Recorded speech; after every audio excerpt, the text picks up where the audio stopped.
In this video, we're going to take a look at prediabetes. We're going to briefly explore what it is, why it's so dangerous, how you can prevent it from advancing into type 2 diabetes. And I'm going to lay out a blueprint to help you get started with some easy steps that you can take today that will add up to big results without having to do a major life overhaul. Welcome to my channel. My name is Jay Detweiler, and I'm a registered nurse. I got my start in the ICU where I learned that education was oftentimes the key to regaining control of your health. My goal is to help you understand what is happening within your body and share with you some simple strategies so you can retake control of your health. I know you care about your health, that's why you're watching this video right now. So make sure you stick around to the very end where I'm going to share with you some links to free resources along with some other goodies to help you get started. Make sure you click that subscribe button and the little bell icon so you don't miss out on all my future videos. Let's get started. So type 2 diabetes is ranked as the 7th leading cause of death in the US and 5th worldwide. It is a silent disease that about 24% of people don't even realize that they have, but it is hugely common. Prediabetes is a little gray area when our blood glucose levels start going up, but it hasn't exactly developed into full-blown diabetes just yet. Right now, about 33.9% of the US population is pre-diabetic. That's 1 in every 3 people. And what's really scary is that if left untreated, about 25% of those people will develop type 2 diabetes within just 3 to 5 years. But before we get ahead of ourselves, let's take a quick look at diabetes. Diabetes happens when our bodies aren't able to use sugars or glucose that we take in with our food. Now, when I say sugar, I don't mean that added sugars are in, say, a candy bar or sugary treats. Your body naturally converts carbohydrates, such as breads, rice, potatoes, and pastas, into glucose that it can use. Now, when you eat food, any food, it triggers the pancreas, which is a small organ that sits below your stomach, to release a hormone called insulin. Insulin then travels through your bloodstream and acts as a key that allows your cells to take in the glucose from your meal to use as fuel. Type 2 diabetes occurs when your pancreas doesn't produce enough insulin or your cells become resistant to the insulin that it produces. Without insulin as the key, the glucose stays in your bloodstream, creating havoc. Although sugar in the blood doesn't sound like such a bad thing, these sugar crystals act as tiny little razor blades on your nerves, blood vessels, and other tissue. Over time, it can destroy your eyes, your kidney, your liver, your heart, and your brain, as well as create a sugar-rich environment for bacteria to grow. Usually, when we see somebody who has lived with uncontrolled diabetes in the hospital, it isn't the high blood sugar that has brought them into the hospital, but a life-threatening complication such as failing kidneys, a raging infection, a heart attack, or a stroke from the weakened blood vessels. So currently there is no cure for type 2 diabetes, but we do know that most of the cases, actually 90% of the cases, can be prevented at the pre-diabetic stage through nutrition and exercise. In 2012, researchers at the National Institute for Health and Welfare, along with the University of Gothenburg, found that the participants in their study who lost at least 5 BMI points either delayed or otherwise completely eliminated their higher blood glucose levels, regardless of how much their original weight was. So more recently, researchers in the UK found that 70% of the people in their study who were type 2 diabetics who lost at least 15 kilograms, or about 33 pounds, managed to normalize their blood glucose levels and remained normalized even 2 years later, so long as they maintained their weight loss. So that's what it takes. 5 BMI points, which is about 30 pounds. 30 pounds seems to be the magic number because around that number is when the body is able to remove the fat buildup in your cells to allow them to function properly. I can get into the whole science behind that in another video if you'd like, but that should be your goal. 5 BMI points, which is about 30 pounds. Now, can I guarantee that it'll work for you specifically? No, I can't guarantee it, but I can guarantee that the science backs this up and that it has worked for about 3 out of 4 people. Experts have long agreed that balanced nutrition and exercise are the key to reversing prediabetes, and these prove exactly what it takes. Now, I know that losing weight is no easy feat. Many of us have struggled with it all our lives. But I'm going to show you some easy little things that you can do, because this time it's going to stick. And I'm going to provide you with some free resources for your journey. This time it's going to be a team effort. In the description, I have provided a list and links to resources that are available in your area. At the time of this video, they're all free, but make sure you verify that before you reach out to them. Now, okay, so I told you that I would provide you with a map. So let's take a look. Step number 1 is to visit your doctor's office. Tell him or her that you are concerned with your blood sugar and that you are considering participating in a CDC-approved lifestyle change program with the goal of losing 5 BMI points. Together, you should discuss whether you currently have other health conditions which would prevent you from doing so. From there, he or she will draw labs which will tell you your glucose or hemoglobin H1C levels. These values tell you how much glucose is in your blood and what the average glucose levels have been within the last 3 months respectively. Number 2, know your body mass index, otherwise known as your BMI. The BMI is a measure of your body fat. A healthy BMI is between 18.5 and 24.9. Above that, up to 29.9 is overweight, and beyond 30 is considered obese. Why is this important? Because our goal is going to be to shave off 5 BMI points off your body.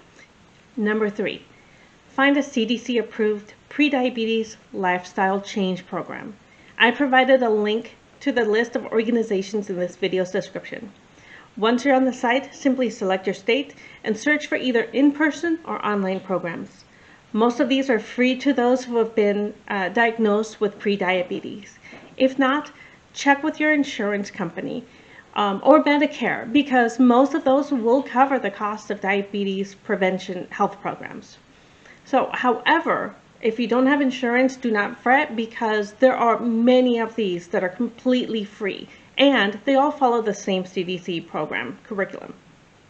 What you will gain from the Lifestyle Change program is an approach that covers all the bases that you need to succeed. It will give you step-by-step instructions to get you from thinking about your health to taking actions that will improve your health. The program will provide you with a lifestyle coach, which you will meet with once a week for the first 6 months. Depending on the organization, this can occur in person or online, so ask about what options they offer when you contact them. Number 2, you will also receive a ready-to-use participant notebook that includes a calorie counter, a food tracker, an activity log, and a weight tracker. 3, you will also have access to expert-created personal success tool modules that are aimed at keeping you engaged. The program is designed to last a year and will take you through all the steps 1 week at a time. And if you have hiccups in your weight loss, they will be there to help you with the tools to get you back on track. Any program worth its weight in salt knows that the road to weight loss isn't as smooth as ice. Sometimes it can seem like the Himalayas. When this happens, just let your lifestyle coach know, and together you will overcome your hurdles. Well, guys, I did say at the beginning of my video that I would provide you with some easy steps that you can take today to get you started. So, number 1, take a look at the food that you normally eat. Now think and be honest with yourself. What am I eating or drinking that has empty calories? This could be the dessert that you have planned for later, or a can of soda or fruit juice. Now replace that with one thing with a lower calorie option, like some fresh strawberries or with a dollop of whipped cream. Or instead of the sugary drink, experiment a little bit with some fruit-infused water, maybe even sweetened with stevia. If you absolutely must have your fruit juice, mix half of one of your regular portions with the same amount of water. You will cut down on your calories by half and still get to enjoy that flavor that you love. Number 2, get moving. You knew this was coming. The goal is to get 150 minutes of moderate activity every week. If you're not used to this level of activity, then start slowly. The important thing is to just start. Go on a walk, or if you're watching TV, walk around the house briskly during the commercials. If you have housework to do, do them faster. Does it normally take you 20 minutes to fold the laundry? Then give yourself only 10 minutes and set a timer. I find that putting on some fast-paced music will help me speed up when I'm doing the chores. If you want to challenge yourself some more, check out some other YouTube videos for beginner workouts. There are some great videos that you can complete at home with no gym equipment required. Challenge yourself, but don't go overboard. Slow and steady. Your mind may be fully engaged, but your body needs time to catch up. So set small checkpoint goals with yourself while keeping in mind that your overall ultimate goal is to complete at least 150 minutes of moderate exercise every week. If it takes you 20 minutes to walk around your block, try to do it in 15. Use distraction if that helps. And reward yourself at the end of the week for having met your exercise goals. Just don't reward with food. Number 3, keep a motivation journal. Inside you can include anything from ideas for low-calorie choices, inspirational quotes that you maybe found on Pinterest or Google, an entry you made when you felt really good about your actions and progress, or even photos or quotes of loved ones that want to see you healthy. Whatever motivates you. Whatever you want to eat something that's high calorie, just devote a few minutes to go through your journal beforehand. While doing so, drink a large glass of water. It can even be that fruit-infused water that I mentioned earlier. The water and small amount of flavor from the fruit can be enough to curb your craving, and the journal will remind you of all the great reasons to not have that one slice of pie, which is delicious, but really not worth what it's going to cost you. All right, number 4, start weighing yourself daily. Some people say that this is unnecessary. However, you're not necessarily checking for weight loss progress as much as checking for foods or choices that may be sabotaging you without you knowing it. Do it first thing in the morning at the same time, preferably without any clothes on. Just don't forget to close the curtains first. So there you go, guys. Tools for you to succeed in losing 5 BMI points and regaining control of your health. Although this video is the beginning of a series of health-related videos on my channel, it's also part of my college project. So please take a minute to click on the SurveyMonkey link below to answer a couple of really short questions about the motivation and outlook that you have after watching this video. It should really only take about a minute, and it is completely anonymous, and this whole project is really needing that survey completed. If you found any of this helpful, please make sure that you click that like button and subscribe to my channel so you don't miss all my other helpful content. Remember, the key is to slowly build on little changes here and there. Over time, these changes will feel like permanent ones that you can live with moving forward. It won't always be easy, but it won't always be hard either. Be patient with yourself and keep your goal of 5 BMI points in mind. Believe in yourself because you can do this. Stay healthy. I'll see you next time.